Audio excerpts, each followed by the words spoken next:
count all my blessings, blessings. My heart still hurts for the world that I know, the world that I know. Sinking down under the water, slipping down under, drifting out into the water, missing down under. Tell me what is it you care for? Is there even a care at all? Praying for sense of direction, praying for love and protection. Sinking down under the water, slipping down under, drifting out into the water, missing down under. Tell me what is it you care for? Is there even a care at all? Praying for sense of direction, praying for love and protection. Have mercy, have mercy, have mercy, have mercy, have mercy. Have mercy, have mercy, have mercy, have mercy, have mercy. Have mercy, have mercy, have mercy, have mercy. Have mercy, have mercy, have mercy, have mercy, have mercy. Hey, it's your girl, the Melanated High Priestess, coming back at you to raise your levels of awareness about things that are going on around us. Because in this day and age, we have to be informed, not influenced by all of the distractions that we're being flooded with. We have to start looking at things from a different perspective, something that's outside of our egos, in order to truly have a better future. Okay? We have to break all of these cycles of trauma in order for us to truly heal and for us to truly unite as a whole collective. And it starts with self. So in this video, this is going to be a pretty lengthy video. I'm going to let you know that in advance. So all you people who have short attention spans, this might not be for you, because this is going to be an informative video breaking down some of these traumatic cycles. So without further ado, let's go ahead and jump straight into the video.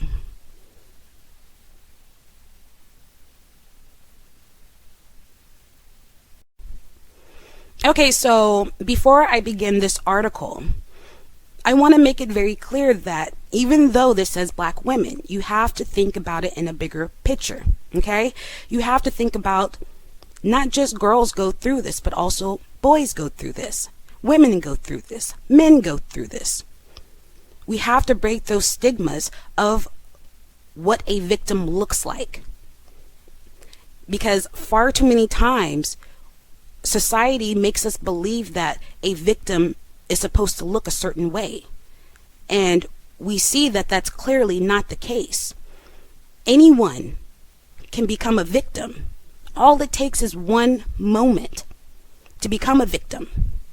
So you can never say it would never be you until you're actually in the shoes of a person who's been through that experience.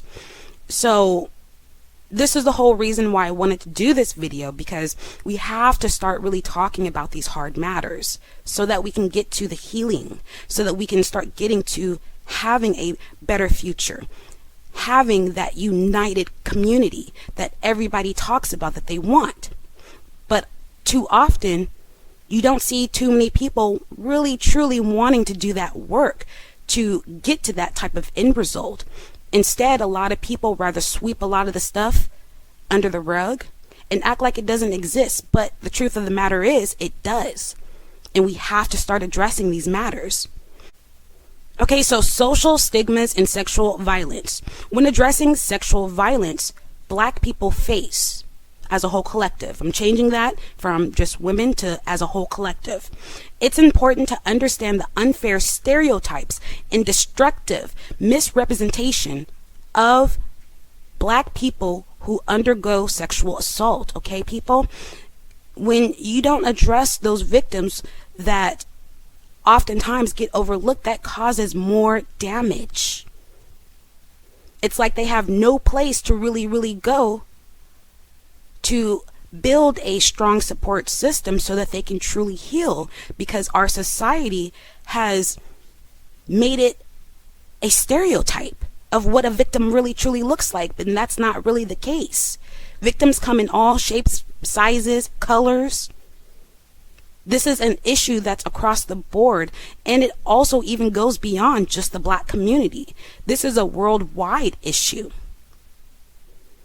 So,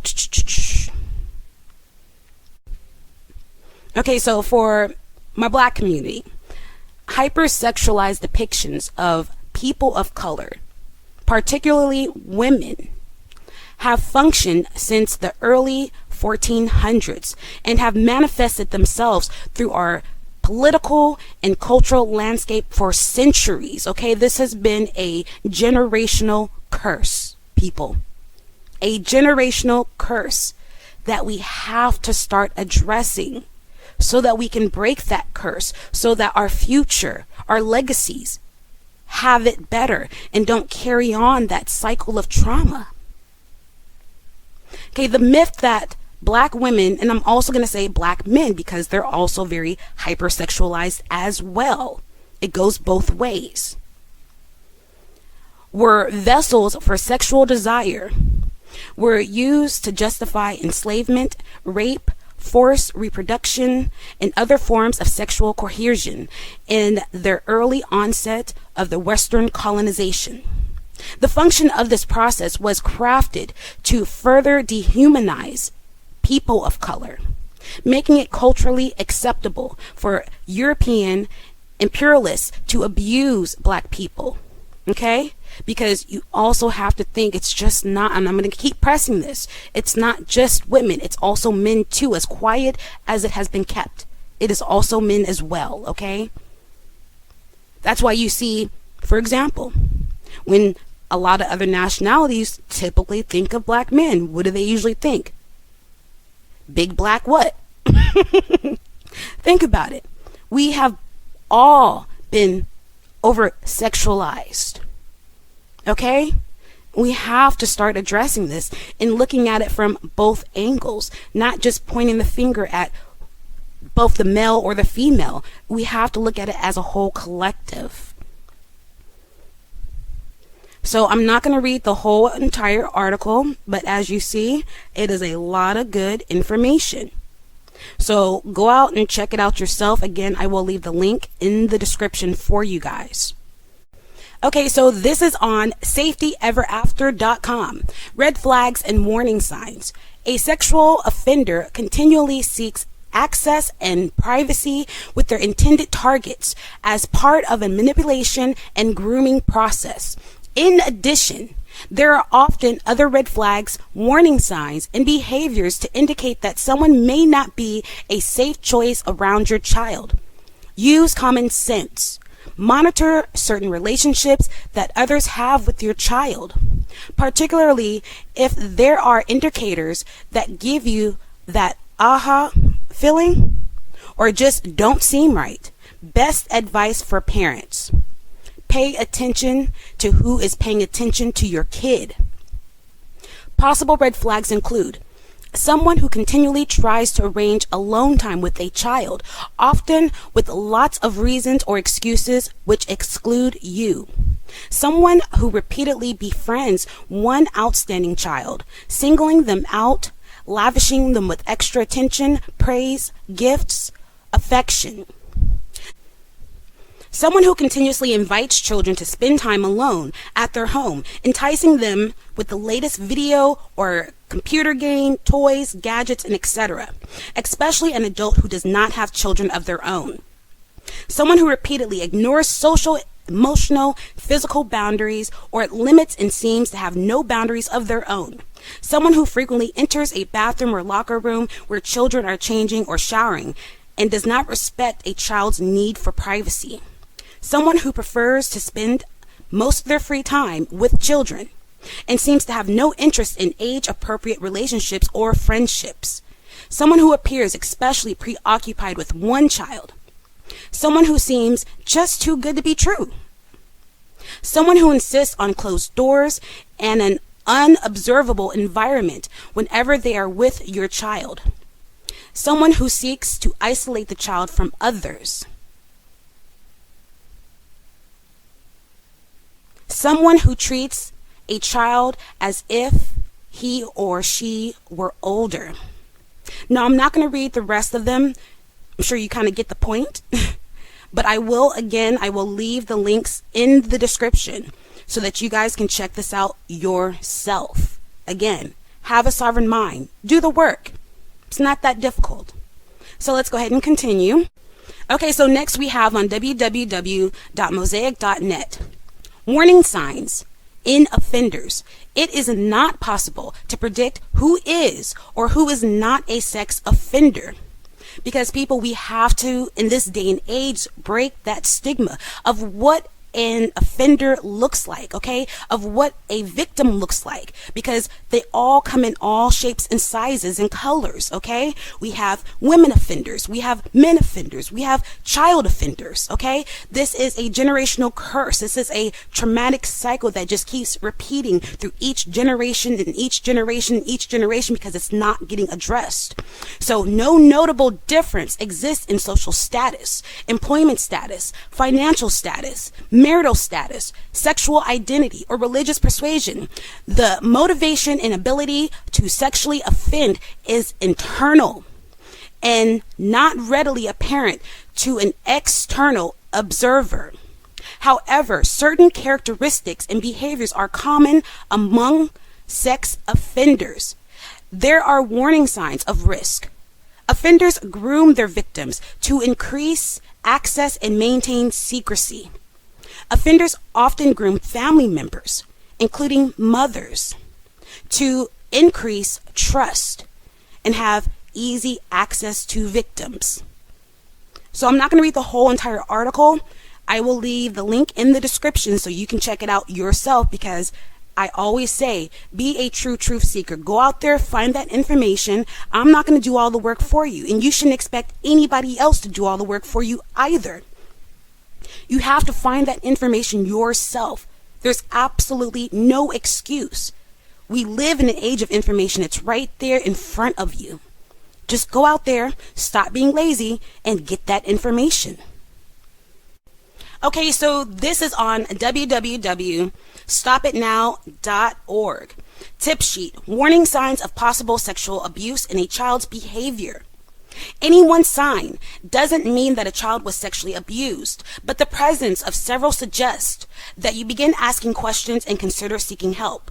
Keep in mind that some of these signs can emerge at other times of stress, such as during a divorce, death of a family member or pet, problems at school or with friends, other anxiety-inducing or traumatic events, and behaviors you may see in a child or adolescent, has nightmares or other sleep problems without explanation, seems distracted or distant at odd times, has a sudden change in eating habits, refuses to eat, loses or drastically increases appetite, has trouble swallowing, sudden mood swings, rage, fear, insecurity, or withdrawal, leaves clues that seem likely to provoke a discussion about sexual issues, writes, draws, plays, or dreams of sexual or frightening images, develops new or unusual fear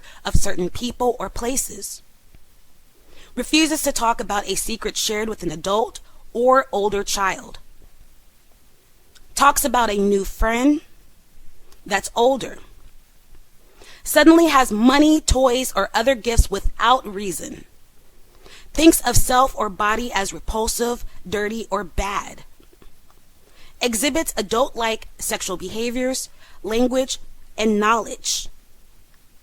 Signs more typical of a younger child. An older child behaving like a younger child, such as bedwetting, thumb-sucking, has new words for private parts, resists removing clothes when appropriate times, bath, bed, toileting, or diapering, asks other children to behave sexually or plays sexual games, mimics adult-like sexual behavior with toys or stuffed animals, wetting and soiling accidents unrelated to toilet training. Signs more typical in adolescents: self-injury, cutting, burning, inadequate personal hygiene, drug and alcohol abuse, sexual promiscuity, running away from home, depression, anxiety, suicide attempts, fear of intimacy or closeness, compulsive eating or dieting. Physical warning signs. Physical signs of sexual abuse are rare, but if you see these signs, bring your child to a doctor. Your doctor can help you understand what may be happening and test your child for sexually transmitted diseases. Pain, discoloration, bleeding, or discharge in genitals, anus, or mouth. Persistent or reoccurring pain during urination and bowel movements. Wetting, soiling accidents unrelated to toilet training. And if you guys go ahead and take a look at the website yourself, they give you lots of great tips. They also give you information about creating a safety plan. Also making sure that you're journaling different things that you notice with your child so that you can be able to easily pinpoint when changes occur if you're constantly keeping a journey of new things that the child is doing or stop doing. You can also print out the warning signs of possible sexual abuse in a child's behavior to keep it handy, and those that work with children, and you can print this out and give this to the parents so that they have that information at hand, because again, knowledge is power, and this is why we have to go out there, do the research, so that we can start this healing process, find these resources because they are out there. You can also get extra additional help, guidance, training, and also immediate help as well. So go ahead and check them out. Again, this is www.stopitnow.org. Next, we have on www.parentsprotect.co.uk. What to look for in adults and children. What is considered child sexual abuse? Child sexual abuse includes touching and non-touching activities. Some examples of touching activities include touching a child's genitals or private parts for sexual pleasure, making a child touch someone else's genitals, encouraging a child to play sexual games or have sex putting objects or other body parts like fingers, tongue, or penis inside the vagina, mouth, or in the anus of a child. Some examples of non-touching activities include showing pornography to a child, deliberately exposing an adult's genitals to a child, photographing a child in a sexual pose, encouraging a child to watch or hear sexual acts, inappropriately watching a child undress or use the bathroom. As well as the activities described above, there is also the serious and growing problem of people making and downloading sexual images of children on the internet. To view child abuse images is to participate in the abuse of a child.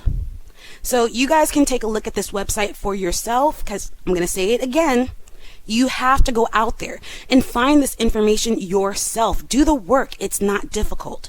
Again, I will leave the link in the description. Okay, next we have on www.rain.org. This is the national resource for sexual assault survivors and their loved ones, because you also have to think about it as a collective thing. When someone becomes a victim of this, it not only affects them, but it affects the relationship with the family. Imagine, that is very hard to deal with. And sometimes you have people that just don't have the resources or the knowledge on how to go about handling the situation and being that support system for that victim. So this is a website where you can find a lot of good information on how to go about that, how to handle the situation, and where to get help. The number that you can call, it's a 24/7 hotline. So that's 24 hours out the day, 7 days out the week. There's somebody always on the other end of that line ready to assist you. And that number is 1-800-656-HOPE 4673. So if you don't know what the numeric stands for HOPE, it's 4673. So again, that number is 1-800-656-4673. 4673. Some of the information that they have on there. They even have live chat. So, I mean, there's so many different ways you can reach out for help now. Use that information if you need it. Some more information that they have is the National Sexual Violence Resource Center. They even have the National Organization for Victim Assistance. They even have an online resource center where you can find lots of information about sexual abuse and sexual violence. They even have the U.S. Department of Justice National Sex Offender website. And you can even put your address in that website. So even if you're not a victim and you want to become aware of your surroundings in your own community, all you have to do is type in your address. And when you type in your address, it will show all the sex offenders that are in your area. And now I'm not saying to go attack these people, but what I am saying is knowledge is power. And you should be aware of who's in your community, who your neighbor is, because you never know. And if you just take that little extra step on being aware of your surroundings and the people in it, it goes a long way. Then you're able to pinpoint different behaviors, or if you see something that's off and not safe, then you can take the next steps. So again, this is on www.rain.org. I will put the link in the description as well. So this is all I have for you guys. Please, if you are a victim and you have not reached out for help, reach out and get help. Tell an adult. Tell somebody that can help you and assist you and guide you. Tell a family member. If you are a family member who has someone in their family that has become a victim of sexual assault, reach out to them. Be their support system. Go out there and find information and resources that can help you become a better support system for them. And so that you can be able to assist them through their healing process. And then you can also begin to go through your healing process as well through this. So until next time, much peace and much love to all of you guys.